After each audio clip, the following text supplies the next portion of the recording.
It's actually quite a pleasant scene, wouldn't you say? I mean, you get it. They're bugs.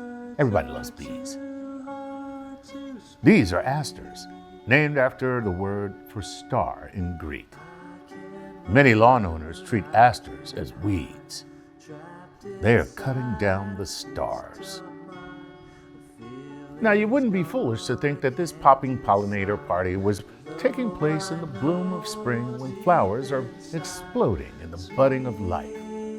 But you'd be wrong.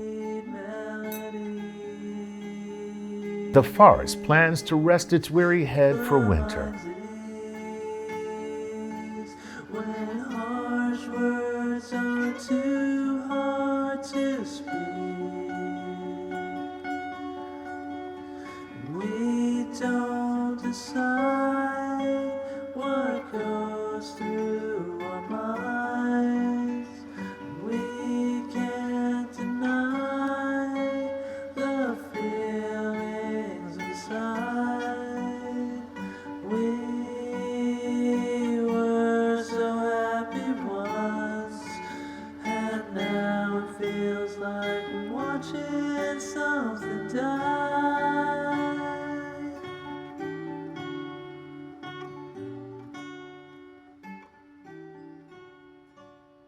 Far from this mountain paradise are our suburban bees, where the real buzzing is about to begin. I used to have a plant. It was a rescue. When I got it, it was all sunburned. Ah, the peaceful serenity of early morning. The sun rises, and it's a brand new day. Ah, and there it goes. What serenity wouldn't be complete without a leaf blower? So we ask you one very important question, probably the only important question of this film. Do you like leaf blowers?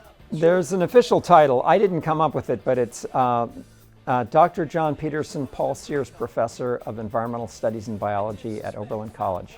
What do you think of leaf blowers? Do you enjoy the sound of them?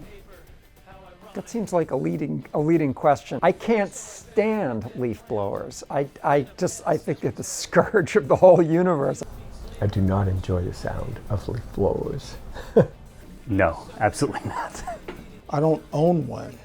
It's the horsepower crying baby of the suburbs. They're one of these things that was just invented for no purpose. Elderly folks who maybe raking is a struggle. It's like your least favorite child. They're invented to sell you something that you absolutely don't need, that does only damage to the world. It's the leaf blower. The sound drives me nuts. And the sonic damage it does. Has there ever been like a sound committee in the... Well, I would point out probably the Environmental Protection Agency. Early EPA efforts talk of the encroaching era of noise, and it wasn't just airplanes and lawnmowers. It was new machines of the time, like blenders and vacuums and washing machines. In the 1970s, they started bringing a lot of attention that noise and noise pollution was a public health concern. So we've had some regulation. A lot of people will say they do all this lawn stuff to protect the price of their home.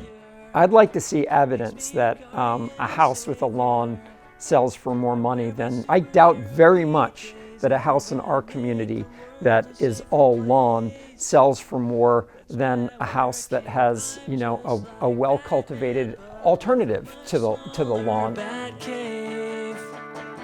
I'm saving all your lives by sleeping half the day. My birthday should be a holiday that we Our takeaway from all these studies is, if you pay out the ass for some dope landscaping, your house will be worth a hell of a lot more. It has nothing to do with lawns specifically, though. The EPA, however, did find one concerning statistic. Quiet neighborhoods sell their houses for more. Have you tried to soundproof it? Yes, and I have failed because there is no such thing as soundproofing. There's only sound buffering or sound reducing. Leaf blower manufacturers claim their products generate winds of 270 miles an hour. That's literally higher than a Cat 5 hurricane. But our research has found that the power necessary to move a leaf is gentle. A gentle wind. A gentle wind will do it. 'Cause it's a frickin' leaf. A leaf. No need for me to be sort of stretch my view on that one, because obviously they sell these things to people and people use them. So I think there must be a group of people who feel that they are exercising control over their lives. 1 hour of leaf blowing is the equivalent of 1,100 miles of driving. Wow. As I say, they have no sensible function.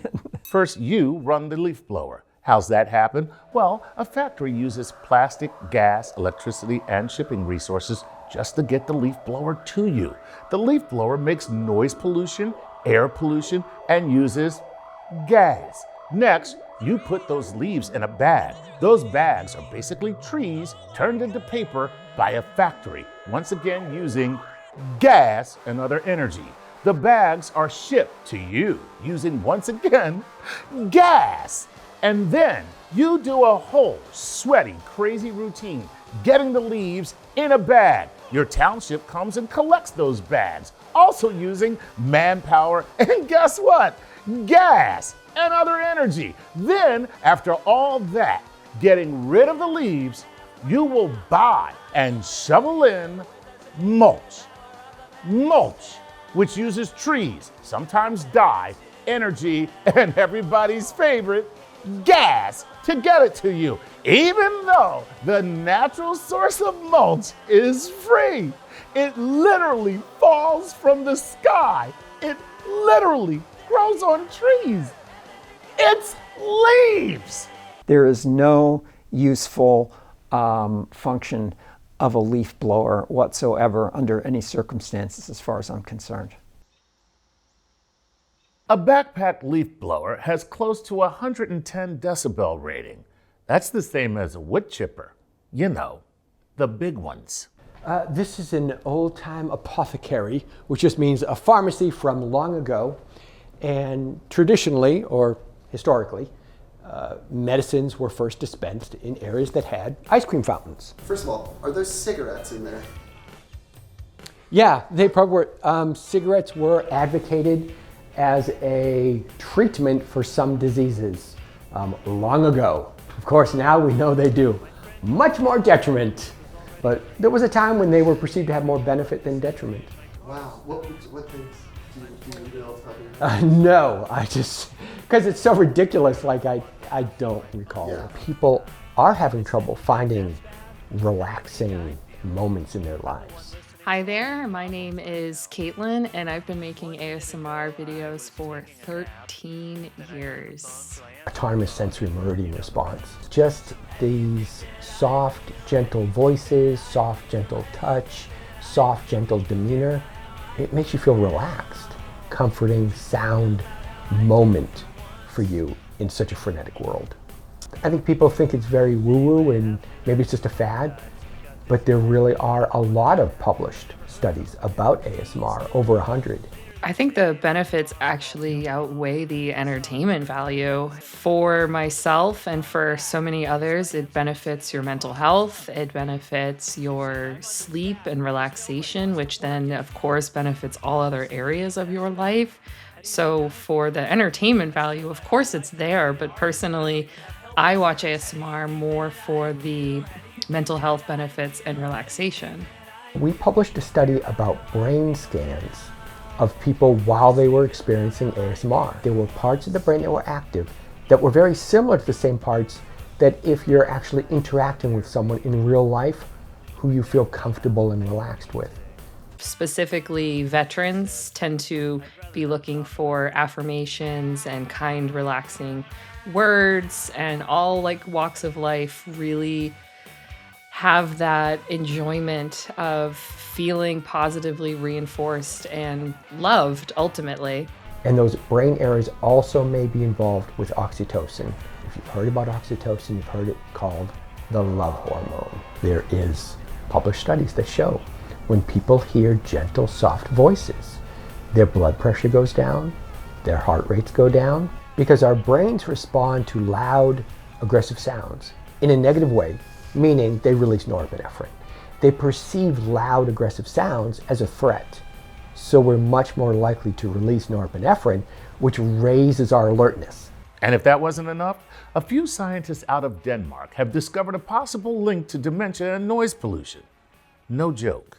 A big part of noise pollution is psychological, right? Exactly. Basically, noise is a stressor and it's going to stress our body. Yes, so hi, my name is Manuela. I'm an assistant professor, and I'm the first author in a study published at the BMJ about transportation noise and dementia. But because sound is basically, the decibels that we hear. When we talked about noise, is the type of sound that would actually bother people. Basically, how people would perceive and how annoyed they would be by that. If you go to a concert, but you're the person going to the concert, then this is going to be really loud, right? But like if you're a neighbor just next to the concert venue, but you didn't want to listen to that, you actually want to sleep, then that specific sound becomes noise for you. And this even includes things like having a dog always barking. Like be like, oh, I love my dog, put it in the backyard, it barks for a few hours, but that's what dogs do. But that affects neighbors, and that can also affect health. It does stimulate an alert response. It does stimulate a stress response. Like the leaf blowers, for instance, would also be associated with an increased risk for dementia. The risk of developing Alzheimer's disease was 27% higher for those exposed to 55 decibels of road traffic noise in comparison to those that are exposed to 40 decibels. 55 decibels is equivalent to noise levels in an open office environment. The WHO, if I'm not wrong, they use 55 decibels as the guideline. Yeah. So basically, they say that beyond 55 decibels, then it's harmful to your health. Probably, I would say, the second most dangerous environmental risk factor, just coming after air pollution. Because they don't see it as dangerous. That's what it is. Yeah, exactly. Because people are not aware. They would think, okay, it's something that it's a little bit annoying, but it will not cause me anything. We have a lot of scientific evidence now that it is a risk factor for different cardiovascular diseases, and we have now more increasing evidence that it affects also the risk for diabetes, for obesity, dementia, and even cancer. You probably are increasing your cortisol. You probably are compromising your immune system.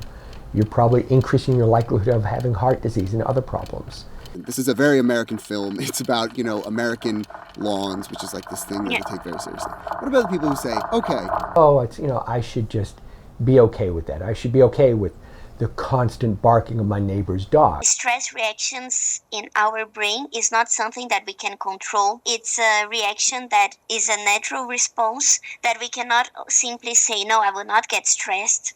And we know that by different situations that are stressful for us, even if we try to control the stress, it's not something that we can simply tell our body, no, don't get stressed. So those things that we want to kind of ignore and be like, I should be fine with that, can be leading to significant problems that we're probably not thinking of enough. Did you ever ask the person who does your leaf blowing to do it later? Of course. Every Saturday. I said, dude, do you know what I do for a living? Come back here at 3 o'clock in the afternoon. I don't understand why leaf blowing has to happen at 6 o'clock in the morning. They love it. Okay, but so what? Some noise, a little dementia. What's all the fuss? He told me he will mow until the week before Christmas. Bro, the scientist is literally laughing at you. It is exceedingly dumb to mow when it's cold out. You don't need to mow your lawn between the months of October and June in America. It's too cold mowing your lawn when it's above 90 degrees Fahrenheit or below 55 degrees Fahrenheit. There's no reason to do that. You want to know why? Because when it's below 55 degrees, grass doesn't grow. Grass goes sleepy time. It goes sleepy time when it's cold. It's like a bear. All right, you don't mow bears. Do you understand what I'm saying to you right now? What are you mowing? There's nothing growing. You're mowing nothing. Again, like you might as well mow the sidewalk like I told you earlier. It's the winter. Don't touch your lawn. Let it rest.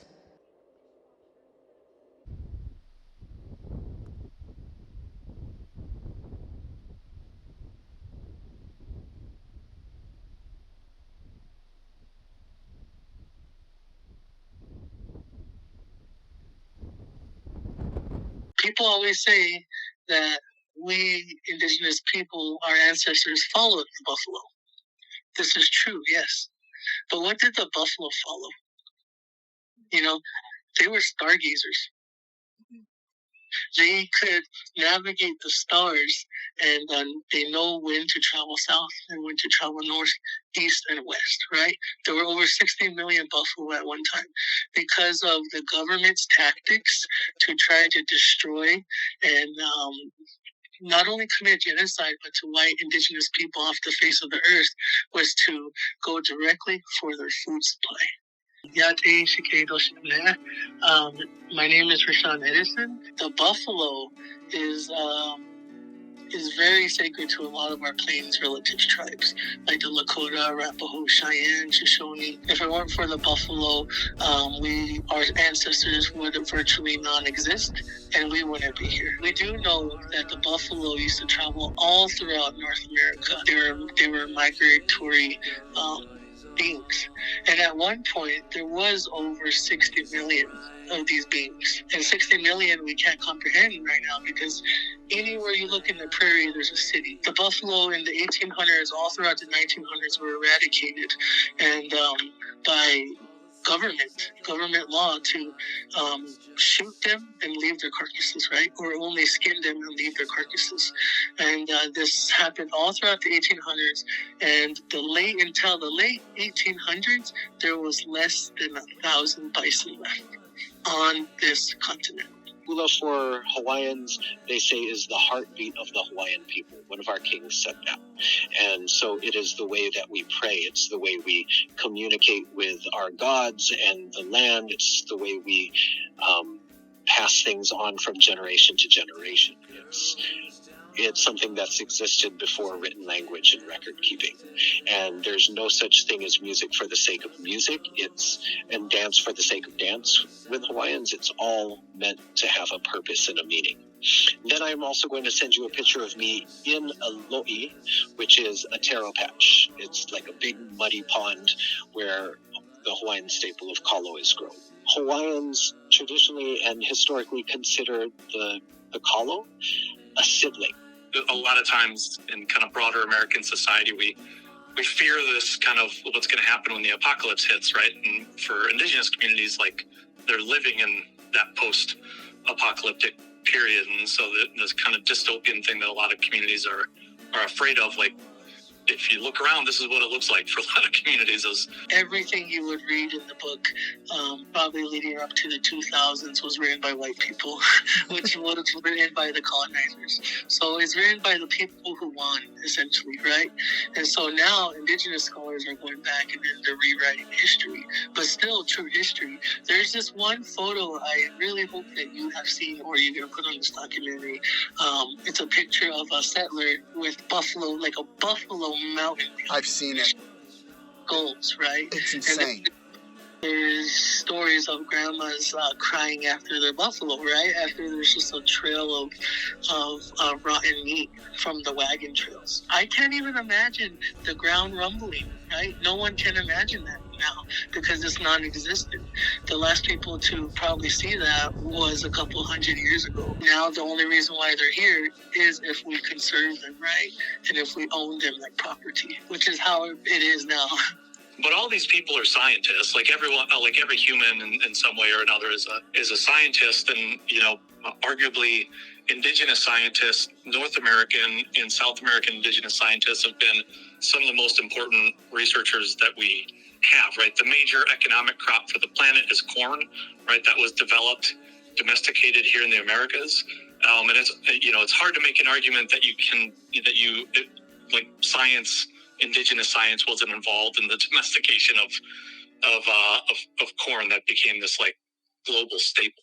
The irony here is that Native Americans and Indigenous people sort of are the masters of grass. Types of native grasses are, you know, in a lot of ways, the ancestors to contemporary corn, right? Native American groups, Indigenous groups in the Americas are definitely scientific masters, management masters of local grasses, absolutely. If you think about it in a spiritual aspect, there's many Indigenous folks who are using buffalo dung and are creating their own pits to cultivate mycelium that is natural within the scat and the buffalo dung.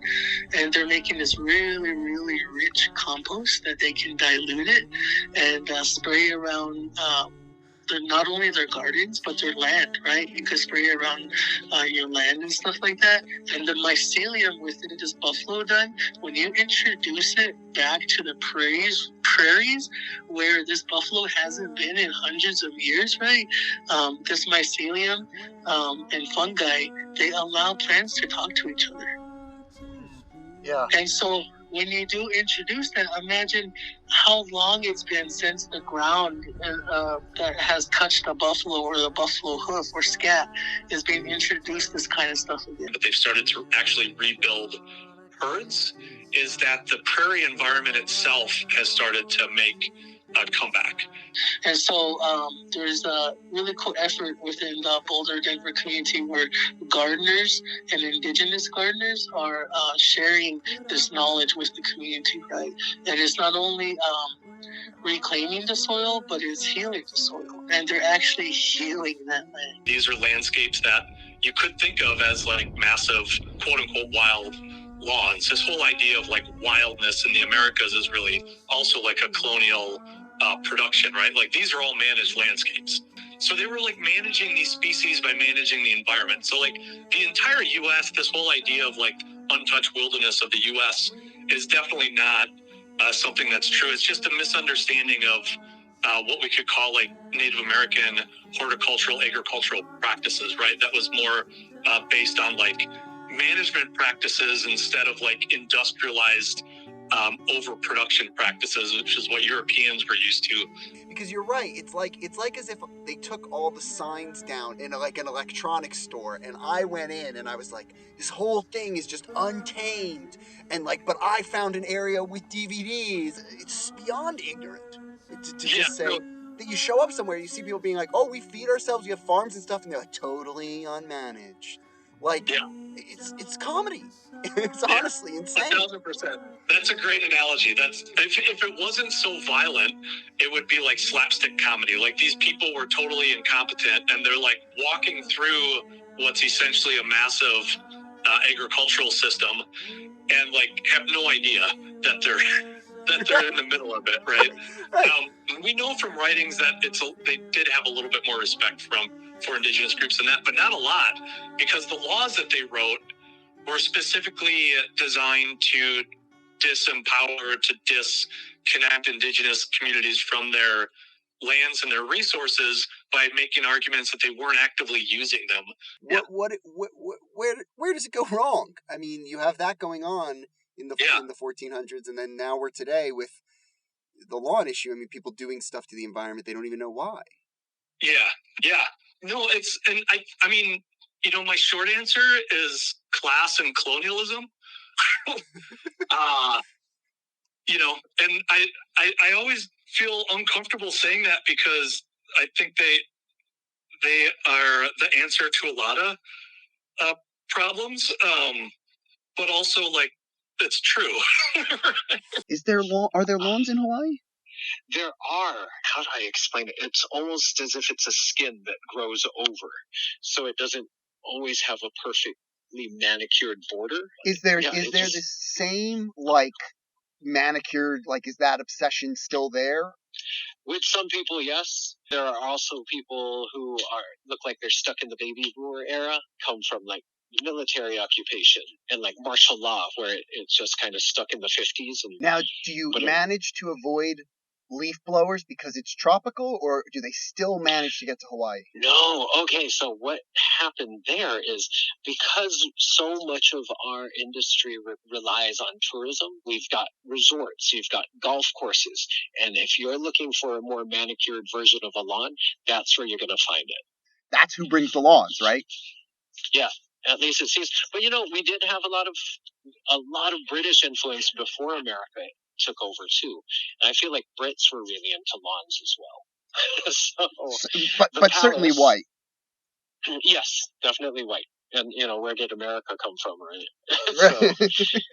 So Hawaii has the only official royal palace in the United States because we used to be a kingdom. And that palace is surrounded on all sides by a huge lawn. Speaking of grass, what the hell else are we talking about here? What about golf? Another weird point. The country club, another connection to grass and prejudice. Only as recently as the 2000s have country clubs started to stop excluding races and genders. Weird, right? Grass, lawns, control. Man, I thought this documentary about grass was going to be stupid, but this is starting to turn into something.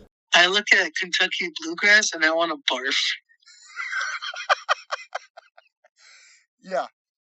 That's my honest opinion, dude. Like, I hate that shit. Suburbia, Like, oh yeah, HOAs, huh? Like, like inequality, discrimination, stuff like that.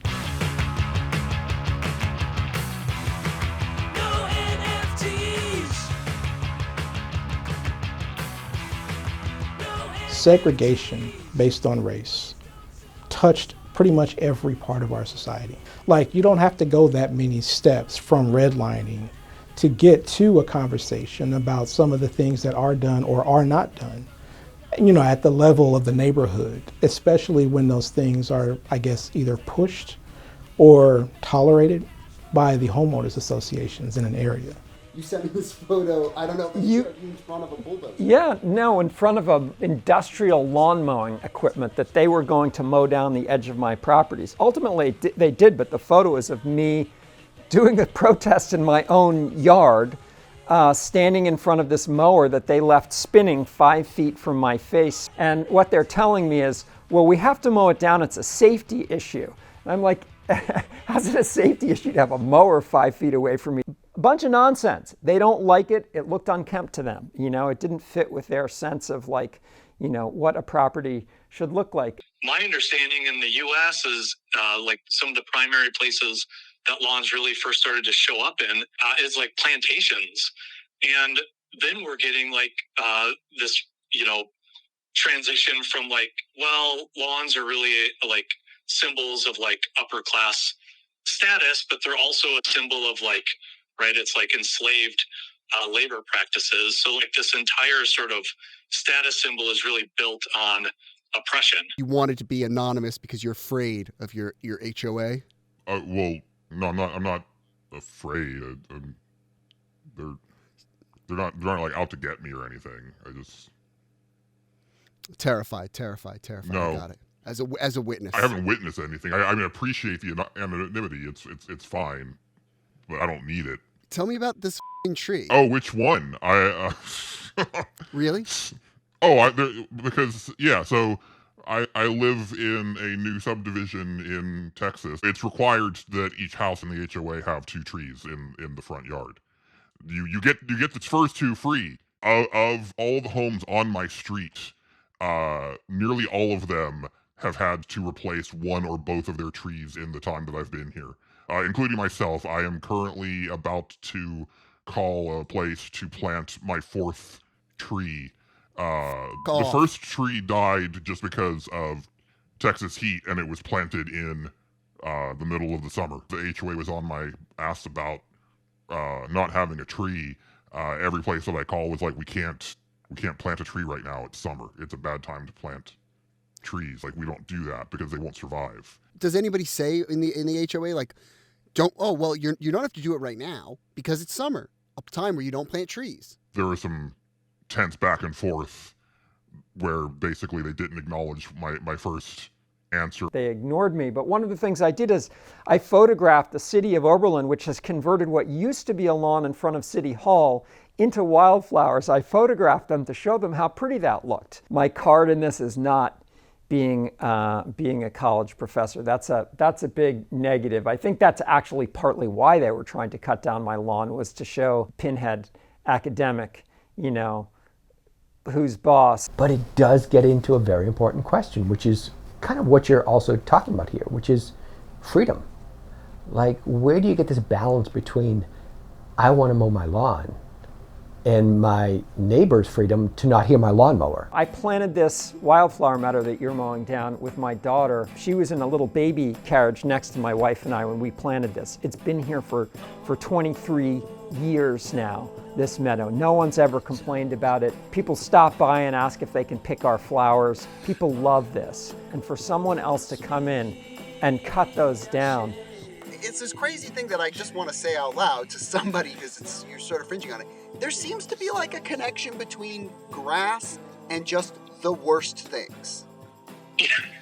I like 1,000%, right? So a lot of our research is looking at the violence of colonialism, right? And so like grass is definitely linked with that, right? This is like a European imposition on native environments. What part of this thing is a racial bias? And what part of this thing is a class bias? And the answer to that question is most likely it's both. Now, I would argue that the way that class operates in the country is influenced by race relations too. And when I think of the HOAs and I think of like the possibilities for disproportionate punishment for breaking the rules of whatever an HOA is. And the conversations about today are naturally conversations about yesterday and last year and 10 years ago. My name is Obes Nwambara. I'm the older of the two of us. And I'm Cha, his younger brother. We are in Houston, Texas, in 3rd Ward. But when there were well-to-do Jews in the area that wanted to live in River Oaks, but they were not allowed to live in River Oaks. So as a result, they built up what became Riverside Terrace. And over time, that Jewish community left as the black community moved in. And this really has become sort of like the power base for not just black wealth, but black political power as well. It just so happens that I'm in an area that doesn't have any folks that resemble you, right? There might be a story about that where if you go far enough back, you can find newspaper clippings of how like that was an intentional decision of previous neighbors that hasn't been corrected. Like my first thought, I ain't gonna lie to you, is like they would hate if I moved into this neighborhood. They would hate if I was here. But at the same time, I personally don't even want to really be there. Like if the neighborhood looks like too manufactured, I don't know. I feel like I'm gonna get called, like the cops called on me just for hanging outside. I ain't gonna lie to you. Like it's those neighborhoods where you don't see anybody outside ever.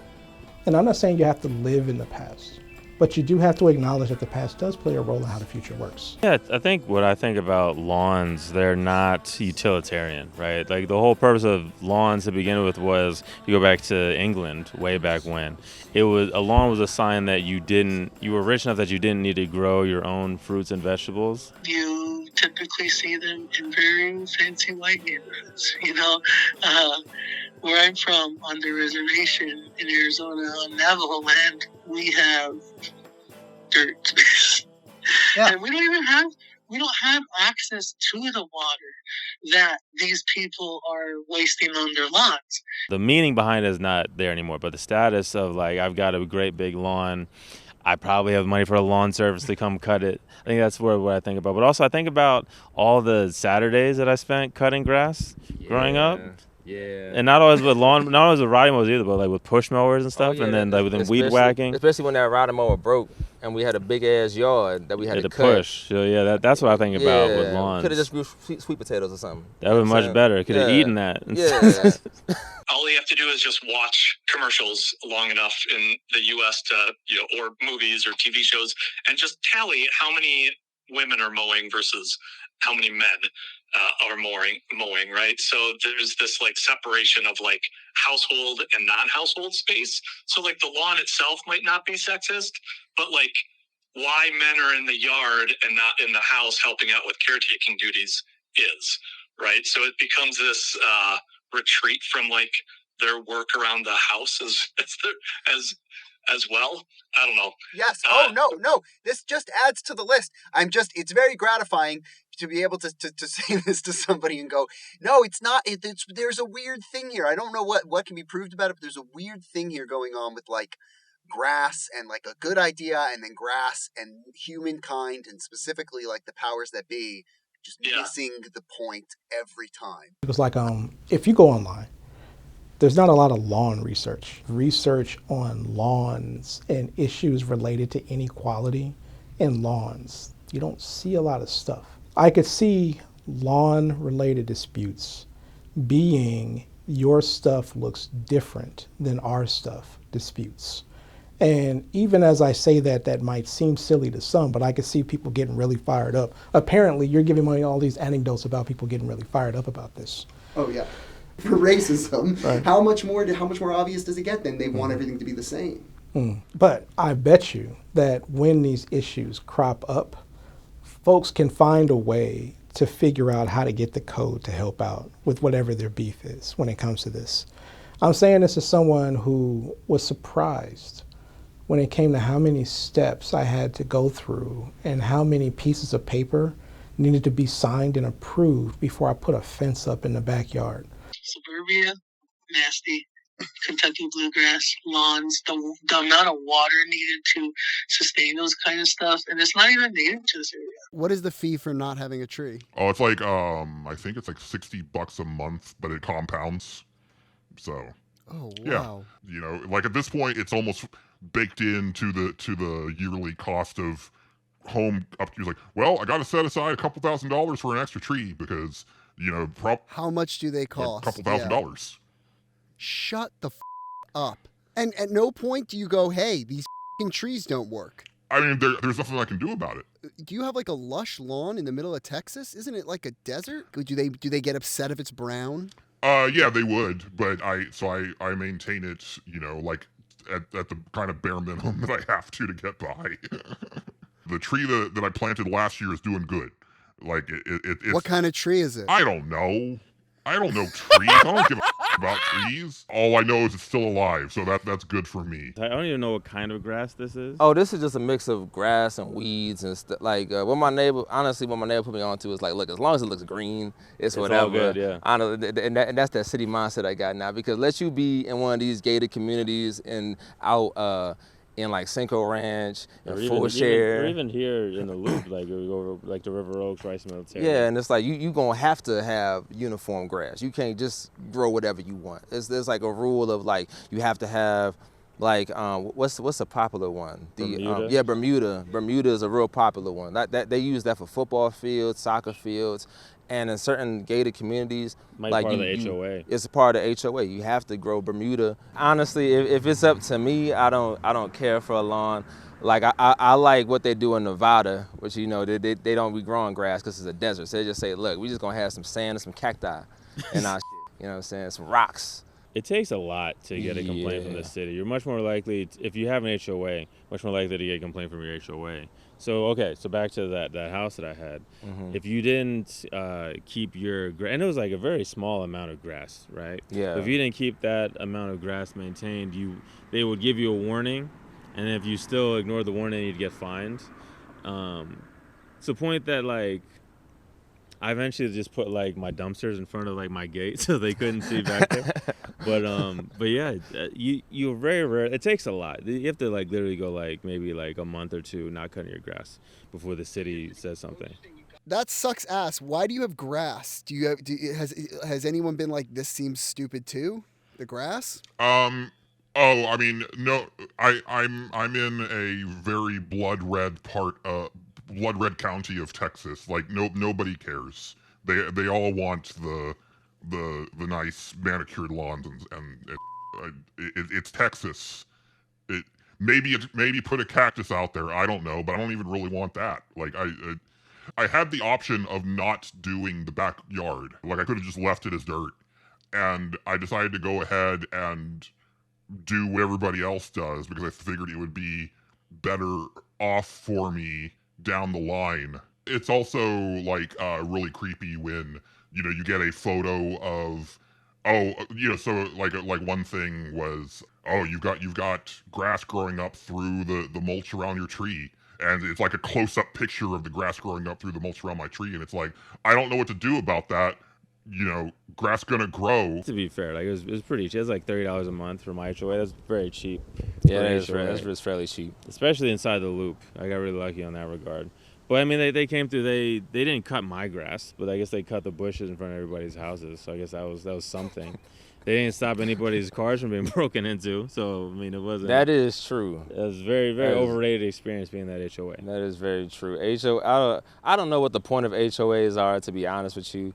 It just seems like a way for certain people to just make money like real fast, and also just have power. I feel like they're in charge. Yeah, because especially since like, okay, I bought this house, right? Like I paid for like, let's say this hypothetical home in this HOA neighborhood. I paid for this house. I paid for the realtors. I paid for the other like the seller's realtors or whatever, and I'm paying for the maintenance.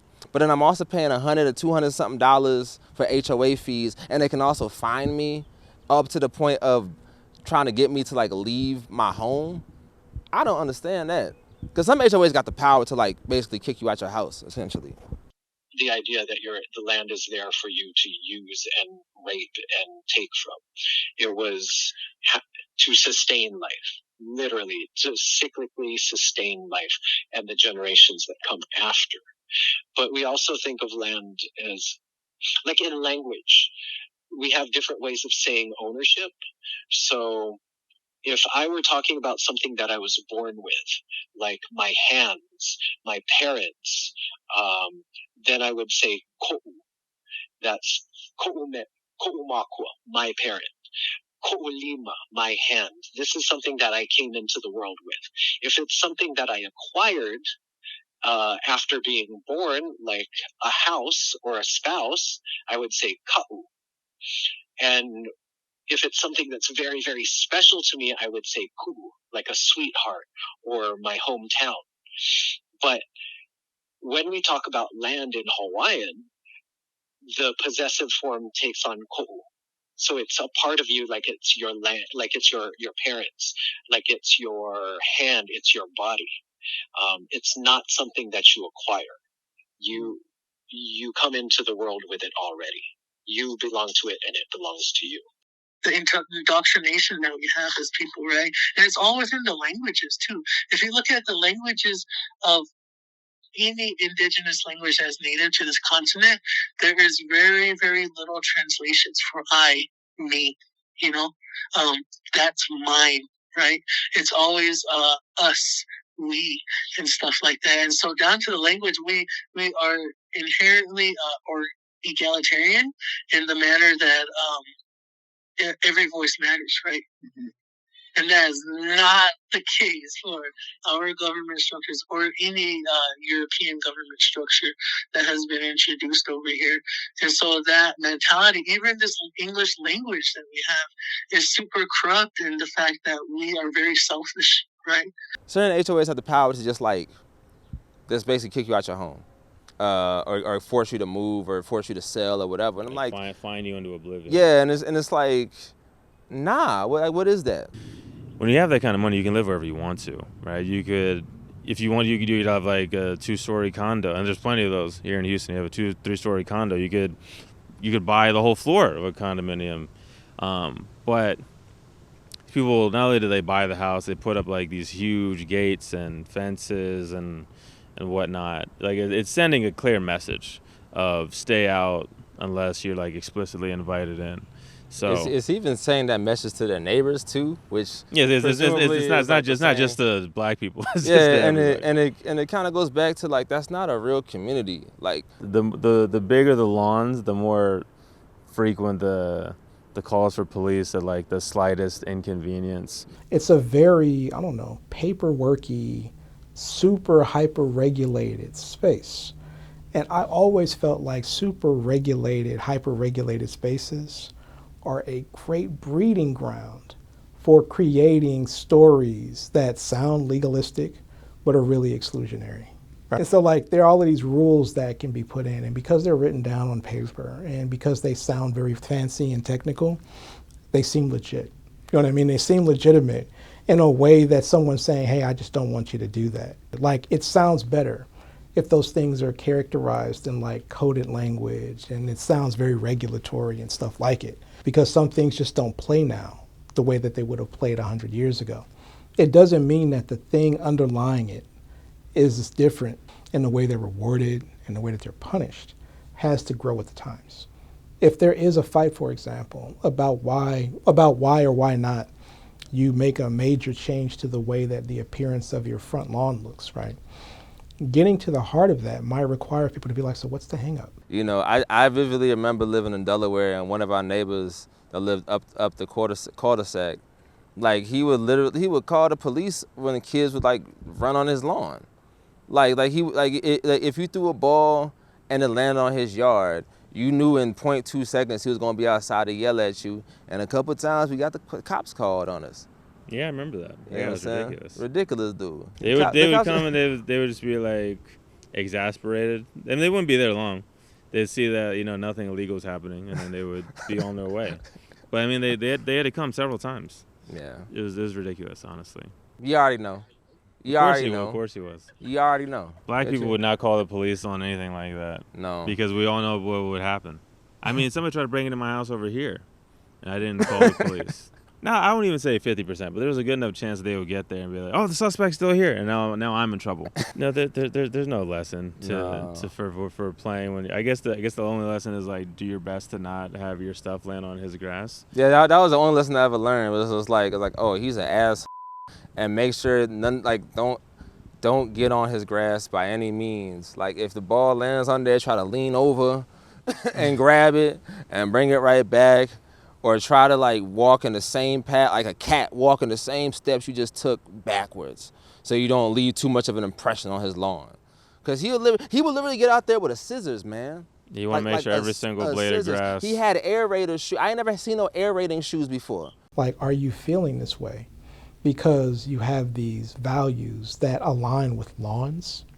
Or are you feeling this way because of things that have nothing to do with lawns?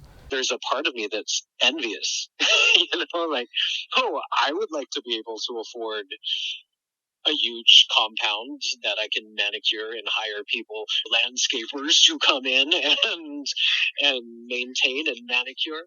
There's a part of me that wants that because I grew up in a culture that exemplifies that. And then there's a part of me that knows and understands that this is just another extension of capitalism and a caste system that seems to have always been in place for our civilization as human beings, and that it's very elitist in some ways.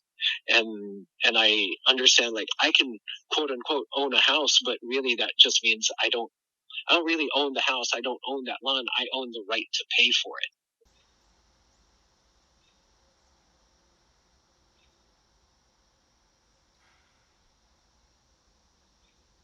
Almost every ASMR video you watch is recorded inside. I've done outside recordings. I've tried to record like nature sounds. And it is a challenge. Planes, lawnmowers, dogs, cars going by. There's so much more noise going on outside than we're aware of. But so what? Don't live in an HOA. Don't play golf. Don't breathe in engine fumes. Don't expect to see the prairie. Want to see a buffalo? Order it with fries. Remember to wear construction-grade earmuffs all day. But what else?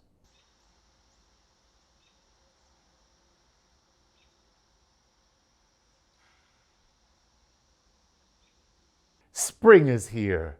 The weather literally seems to be inviting us to go outside.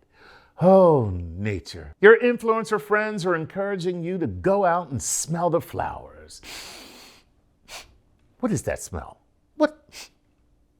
Is that gas? Where would a nice day be without a bunch of pent-up suburbanites smacking around their lawn with a bunch of gas-powered monstrosities?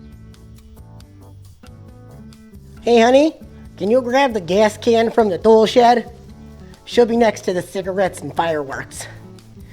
Hurry, why don't ya?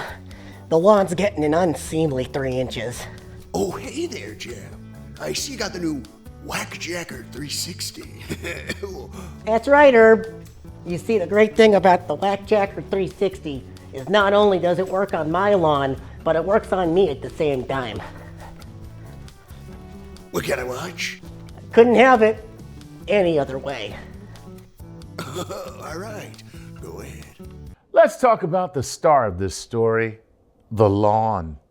Yeah, well, it's a very heavy question about whether a lawn is nature. I mean, I guess. Well, I can tell you, as someone who grew up in the suburbs, they definitively don't like nature because they hate the deer. They hang soap from their trees. So like these people are so concerned about their areas looking nice, but you will go around suburban areas or areas in cities with lawns and see soap hanging from the trees because they hate deer. They literally buy piss. They sell huge jugs of piss in garden stores to these people to get rid of the deer. So they don't like nature at all. Otherwise, they wouldn't be spraying soap and piss all over their lawn to get rid of deer. I'm not an anti-lawn activist. I would never be an anti-lawn activist. That it's just in your face that this is what's expected. It's fall and autumn, you go to the hardware store, you get your fertilizer and herbicides. It's reinforced economically, it's reinforced through media and advertising. When I look at a monoculture of a lawn, that to me doesn't feel healthy. When I look at a lawn that has clovers and dandelions and, is sort of this mixed species assemblage. I mean, I have lawn around my house. I have a lot more wildflower matter than lawn, but I have lawn. I like lawn, but I've never fertilized that lawn. In which the clovers, by the way, are fixing nitrogen, so you don't need to fertilize the lawn. You gotta fertilize your lawn, because fertilizer helps the grass grow. And then you mow your lawn. Oh no. Because what? Because I fertilize it because then I go ahead and mow it again. Wait. Because fertilizing it makes more growth. Trimming it to make it less. So if it's not growing enough, I know why I do this. Because fertilizing it grows more grass, but mowing it stops the growing. Make the grass grow only to mow the grass again. Hold on. No, I had this originally. Okay. What is anybody doing? What is the point of that? And when it gets dry in the summer, the beautiful thing about a lot of species of grass is they're adapted to that. They go brown, they go dormant in the summer, and then when it rains, they green up. And that's just, you can just let them do their thing. It's also a psychology of experts, all these people who hire lawn companies to come in who are going to spray all sorts of different herbicides, pesticides. Like, what pests are they killing?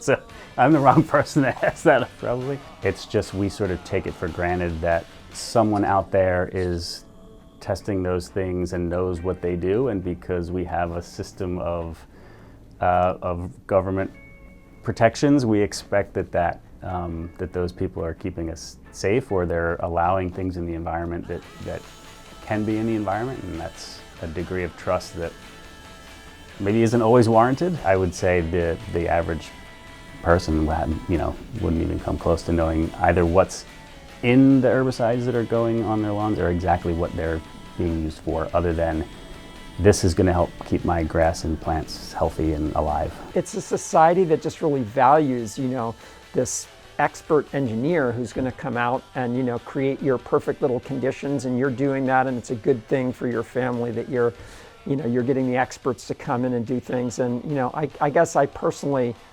that's not my concept of a sustainable relationship between humans and the natural world. People cutting them down before they make the seeds to sow themselves, and then buying seeds. I mean, that must be creating the most extreme strain on the environment that grows its own seeds. Yeah. You don't let it do that. And then you there's someone else bringing in the seeds. Perk up your ears, moron. Grass seed doesn't come from grass. Plants don't grow their own seeds. Seeds come from the start. If plants grew their own seeds, there'd be plants everywhere. What do you think, Johnny Appleseed was throwing seeds everywhere to grow trees? His name was Johnny Appletree, not Appleseed. Read a book, idiot. Plants would just be free. How'd you make money off of that? Did you think about that? There's a hole in your plan. I mean, it drives me nuts. I would be curious how many people, if they ever let their lawns get that long for them to self-seed, would actually look at those and say, oh, that's the seeds. Like, would actually know that that's what that is.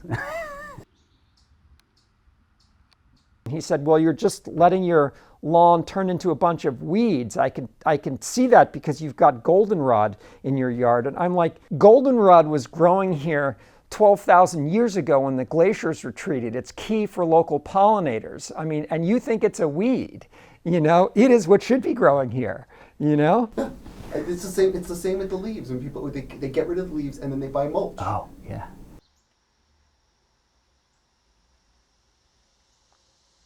Butadiene?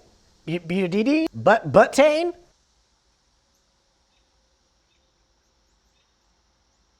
Butadiene?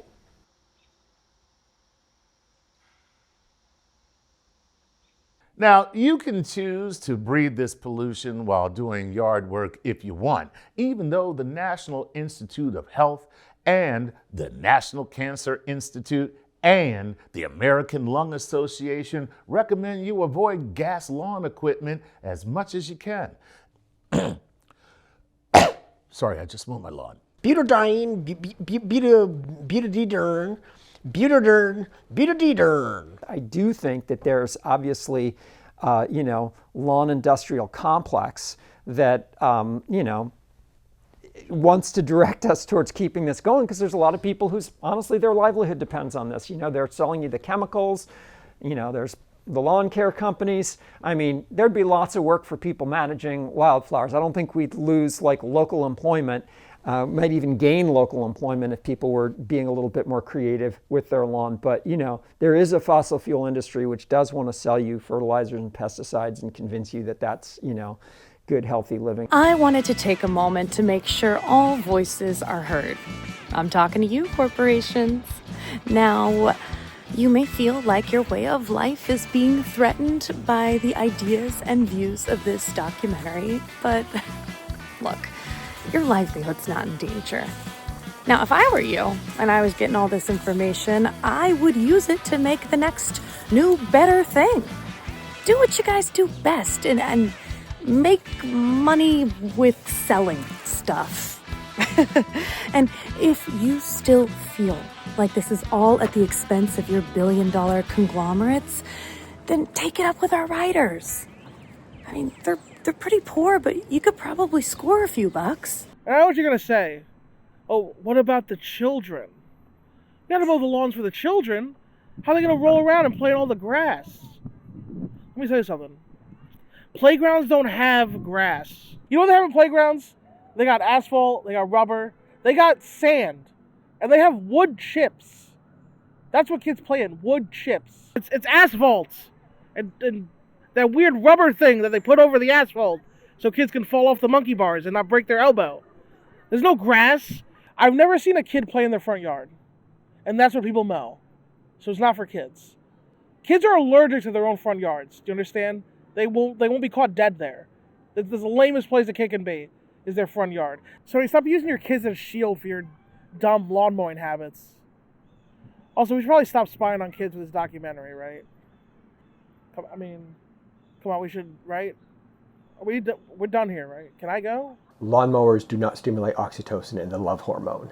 They almost stimulate the opposite, like the norepinephrine or the aggression within someone's brain. I guess I would say this, in general, I think one of the best angles for thinking about environmental transformations that need to happen is to approach these from the standpoint of human health. The fact is that people care about their own health, people really care about their kids' health. You know, you get the little white placards on the lawn that say, you know, keep off for 24 hours. And I just kind of am like, well, I wish they hadn't used that. And I'm not going to go out. That's just not in my nature to go out screaming. But like, what even is a weed? Do you know? I'll tell you. Well, I'll tell you what a weed is. I'll tell you what a weed is. It's anything I don't like. So. You know what a weed is? If I showed you a weed right now, would you be, oh, that's a weed. That's definitely a weed.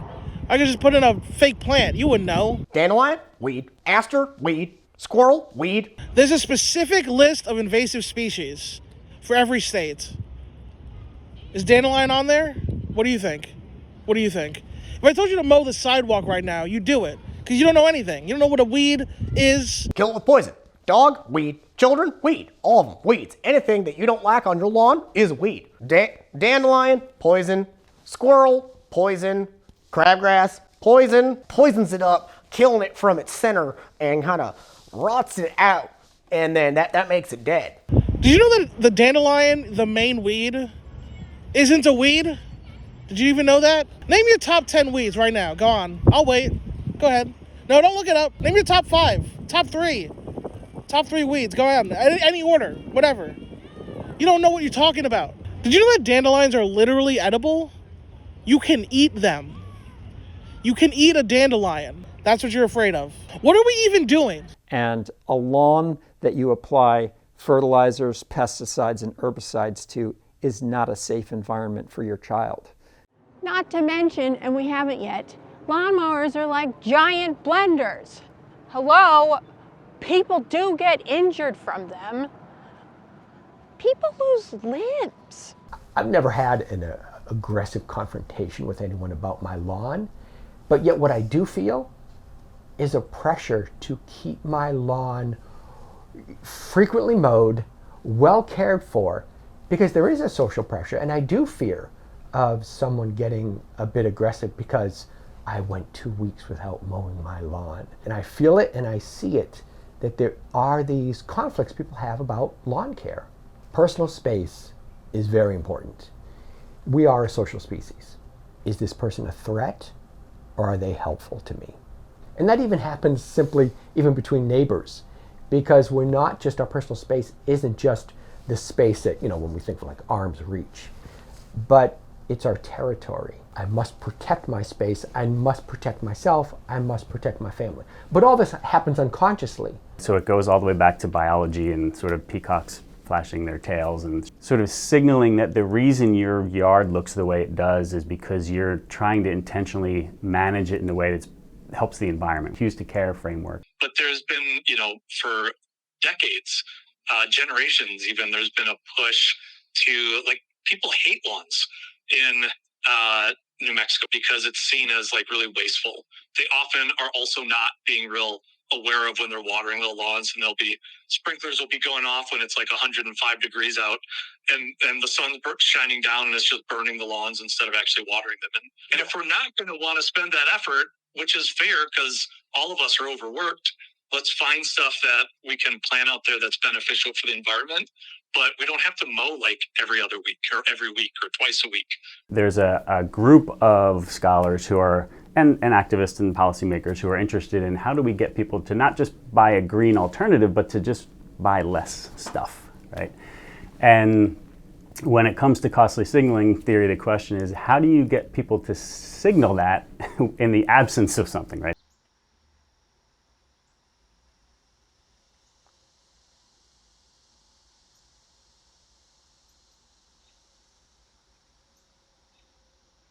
I wouldn't put noise pollution up there as something that is getting the appropriate attention. Oh, that's just something that's uncomfortable for some people. We don't think that it's not just uncomfortable, but it's stressful. It's not just stressful, but it can cause hearing loss. It not just can cause hearing loss, it can cause deafness, it can cause anxiety, it can cause sleep issues. It can result in blood pressure problems, hypertension, even though there are plenty of studies that are showing those detriments. Those studies aren't making it to mainstream news, which is unfortunate.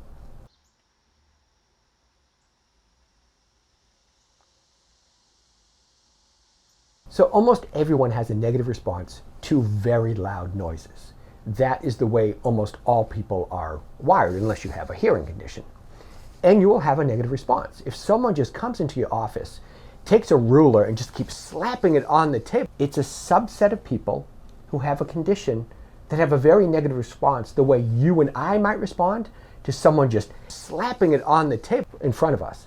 They will respond in a negative way to the simple sound of someone chewing. What an aggressive sound would do to us triggers them as if that was the sound that they were experiencing. But the sound that they're reacting to probably doesn't bother you and I. They have a very negative response. Chances are their norepinephrine goes really high, blood pressure goes up, heart rate goes up, and that causes them to get very aggressive, very annoyed, and very angry at certain sounds. And the common triggers for this are things like just someone chewing. So they do have a separate kind of condition that most people don't have. But there are about 20% of the population that do have misophonia. I was going to look that number up later. Is that true? It's 20%. That's more than every STD. What is wrong with you two? No, what is wrong with you? I mean, that's very concerning. Yeah. That means you're 1 in 5 people you meet. You live on a block with 5 people. One of them is irate to hear the noises coming from the neighbor. Well, you can do the experiment yourself. Start chewing loudly and watch how people react. There will probably be one person in that group, you need to stop doing that, or I'm going to stab you in the face.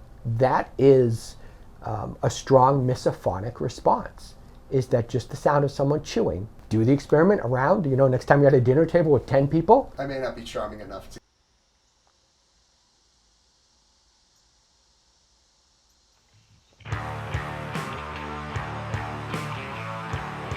No matter where our ancestors come from in this earth, we were indigenous to somewhere, okay? And wherever that somewhere was, it forced our ancestors for our hands to be planted in the soil. Some way, shape, or form, right? We had to go and skin an animal, some way, shape, or form, which forced us to have a relationship with nature. Okay, now we live in this urban environment, which has inherently dissected us from that nature aspect. So if we don't have a connection to nature like our ancestors did, then how are we going to love it the same way, right? I think we imagine that we're a little bit more stuck than we are. 99% of the planet, most of our individual choices are going to have a real small effect on the global climate. Every bit of added renewable energy has basically been eaten up by server farms for AI and new uses of electricity. So even though you see this exponential curve in renewable energy, it's not actually helping us yet because we're just using more damn energy, totally irrelevant to the lawn. But there you go. The communities that have effectively manage their resources have done so because they've developed institutions, rules, and that those institutions emerged as a response to experience with scarcity or disaster. What's the sort of tipping point for like the number of hurricanes that have to hit or the number of droughts? How high does the temperature have to get before we act? Hi, I'm Mike. You may remember me from the thing you're watching. In this interview, I made an insensitive joke about Florida being really conservative. Well, it turns out I can shut the hell up because Florida is one of the only states to have a law preventing homeowners associations from stopping you from having good native planting. Let me start over.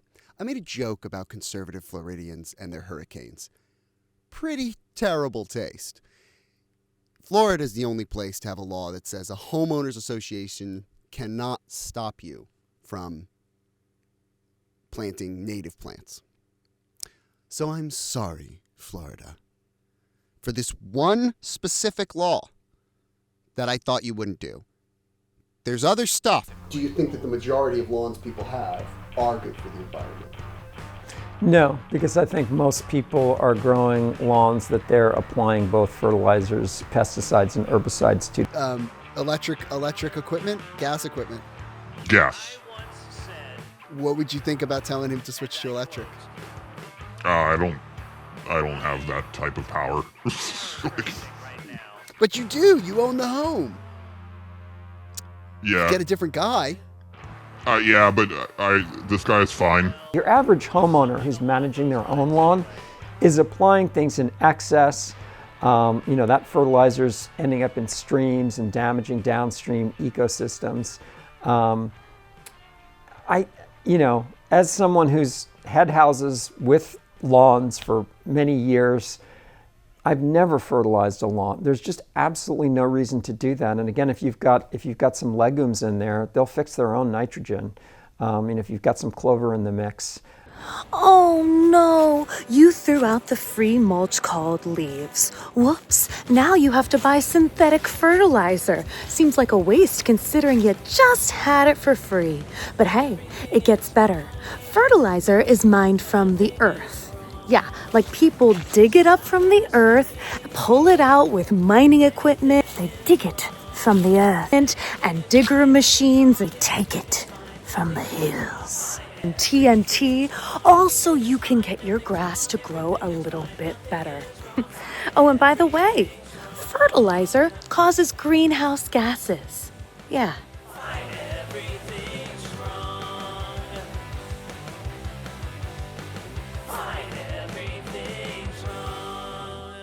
Clover-based lawns, which you wouldn't mow at all. It's bees, I think, is part of it. Yeah. Because clover attracts bees, and people with kids don't want them running around stepping on bees. The bees. I know. Desperately need them. You just pitched it for me. Gas lawn equipment produces around 30 million tons of air pollution. The vast majority of garden pollution comes from lawns. 25 million, 5 million, 6, 26,000 tons of 1.3 dioxide.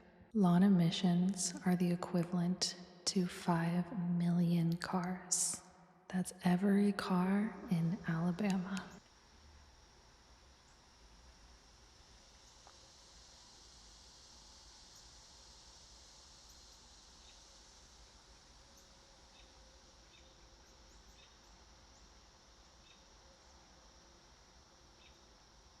But only 0.6% of all air pollution comes from lawns.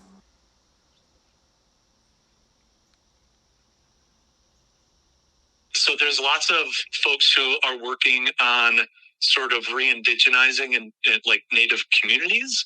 And it probably doesn't surprise you to know that the lawns aren't there, right? There's lots of like common spaces and green spaces, and helps to manage that space together as well.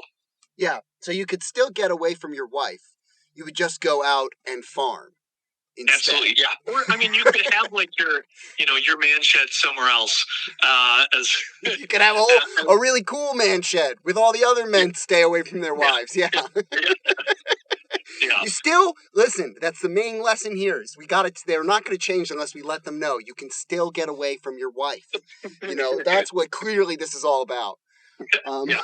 You'll just use the common space in the middle, and it'll be gendered, right? And then, yeah. It'll be gendered by it'll bring people together because just whoever just doesn't want to be in the house. This is where we pretend to farm all day. You can make a fake one.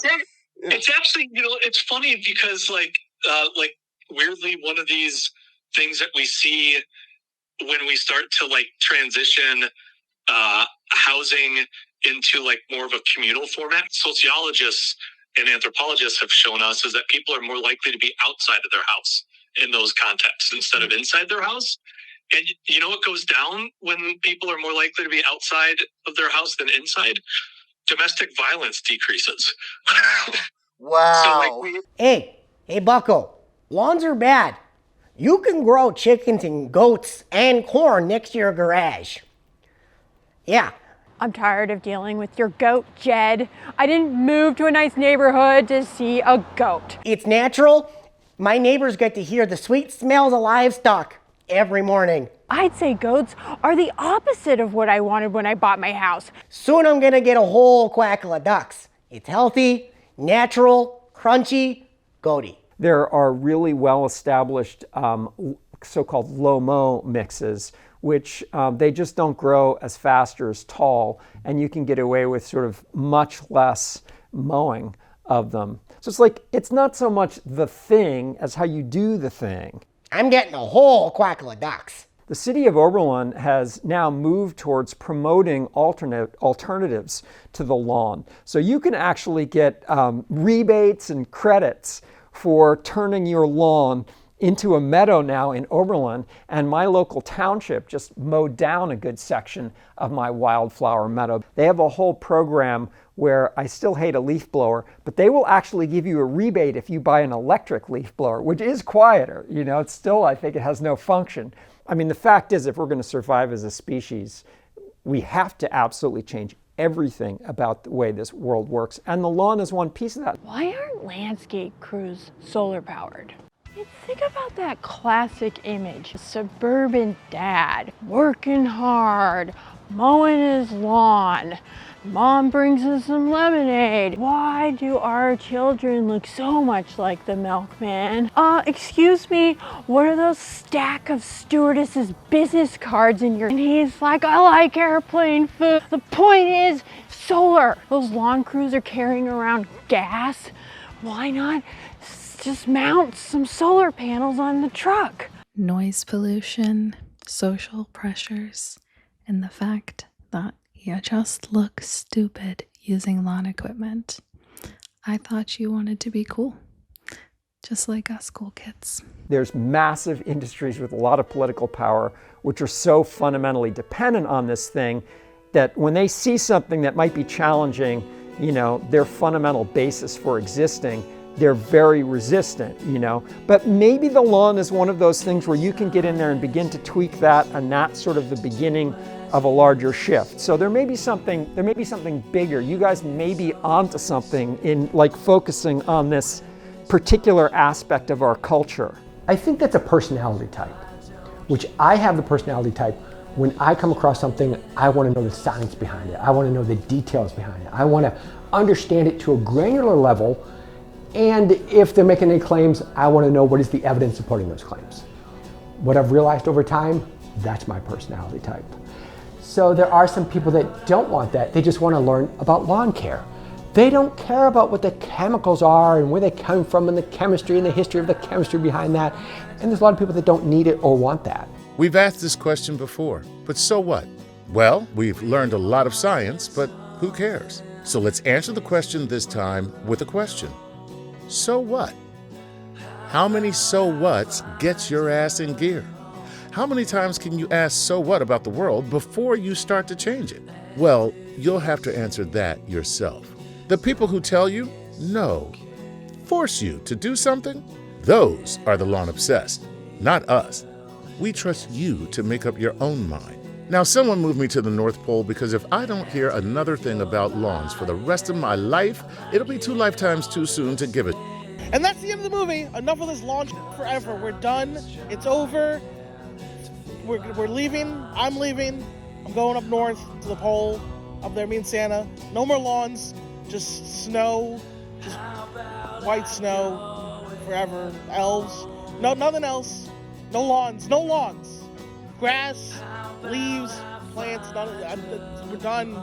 We're done with all that. It's over. It's Jover. It's ogre. it's bend over. Where it's all done. We're done. It's done. Finale. But how long is this movie? It's been that. We talked about laws for that long? No, stop. It has to be a crime or against somebody. We've wasted someone's time, if not mine. Theirs. Are you still here? Leave. Go outside. Mow your lawn.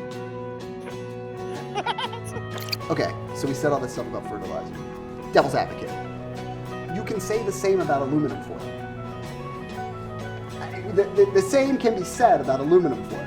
Every once in a while an article comes up, here's how much water it takes to make one thing of chocolate. It's like, yeah, but chocolate's like the dopest thing humans do. I think I found a new home. You make it better, and now we're not alone. I think I found a new home. I think I found a new home. I think I found a